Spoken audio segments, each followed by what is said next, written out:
ಎಲ್ರಿಗೂ ನಮಸ್ಕಾರ. Welcome to my another mini vlog. ಇವತ್ತು ಸಂಜೆ ಅಪ್ಪಾಜಿ ಬದನೆಕಾಯಿ ಕಿತ್ಕೊಂಡ್ಬಂದಿದ್ರು ಅಲ್ಲಿಂದ. ಸೊ ಅದನ್ನೆಲ್ಲ ನಾನು ಎತ್ತಿಡ್ತಾ ಇದ್ದೀನಿ. ಅಮ್ಮ ಇಲ್ಲಿ ಟೀ ಮಾಡ್ತಿದ್ದಾರೆ ಕುಡಿಯೋಕ್ಕಂತ. ನಾನು ಅಮ್ಮ ಅಡುಗೆ ಏನು ಮಾಡೋಣ ಅಂತ ತಲೆ ಕೆಡಿಸ್ಕೊತಾ ಇದ್ದರೆ ನಮ್ಮ ಅಪ್ಪಾಜಿಗೆ ಗೃಹಲಕ್ಷ್ಮಿ ದುಡ್ಡಿನ ನೆನ್ಪು ಬಂದುಬಿಟ್ಟೈತೆ. ಸೊ 3 ಕಂತು ಬಿದ್ದೈತಲ್ಲ ಗೃಹಲಕ್ಷ್ಮಿ ದುಡ್ಡು ಏನು ಮಾಡಿದೆ ಅಂತ ಕೇಳ್ತಾ ಐತೆ ಅಮ್ಮನ. ಹಾಗೆ ಅಪ್ಪಾಜಿ ಅಮ್ಮ ಇಬ್ಬರು ಸಣ್ಣ ಫೈಟಿಂಗ್ ಮಾಡ್ತಾಯಿದ್ರು. ಅದಕ್ಕೆ ನಾನು ಹೋಗಿ ಅಡುಗೆ ಮಾಡೋಣ ಅಂತ ಹೇಳ್ಬಿಟ್ಟು ಮೂಲಂಗಿ ಇದೆ ಅಂತ ಅಂದ್ಕೊಂಡು ನಾನು ಬೇಗ ಬೇಗ ಪಾತ್ರೆ ನೀರಿಟ್ಬಿಟ್ಟು ಬೇಳೆ ಹಾಕಿಬಿಟ್ಟೆ ಮೂಲಂಗಿ ಸಾರು ಮಾಡಬೇಕು ಅಂತ. ಅಲ್ಲಿ ನೋಡಿದರೆ ಮೂಲಂಗಿನೇ ಇರಲಿಲ್ಲ.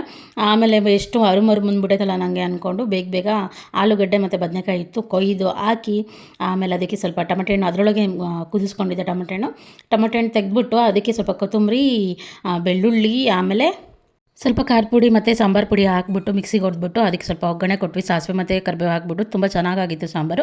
ಅದ್ರ ಕಾಂಬಿನೇಷನ್ ಆಗಿ ಮೊಟ್ಟೆ ಇದ್ದರೆ ಚೆನ್ನಾಗಿರುತ್ತೆ ಅಂದ್ಬಿಟ್ಟು 4 ಮೊಟ್ಟೆ ತೊಗೊಂಬಂದು ಹುರ್ಕೊಂಡಿದ್ವಿ. ಎಲ್ಲರೂ ಜೊತೆಲಿ ಕೂತು ಊಟ ಮಾಡಿ ಇರೋ ಪಾತ್ರೆಗಳನ್ನೆಲ್ಲ ತೊಳೆದಿಟ್ಟಿದ್ದಾಯಿತು. ನಾಳೆಗೆ ಈಸಿ ಆಗುತ್ತೆ ಅಂತ ಹೇಳ್ಬಿಟ್ಟು ಮುಂದಿನ ಮಿನಿ ವ್ಲಾಗಲ್ಲಿ ಸಿಗ್ತೀನಿ. ಅಲ್ಲಿವರೆಗೂ bye, take care, thank you for watching.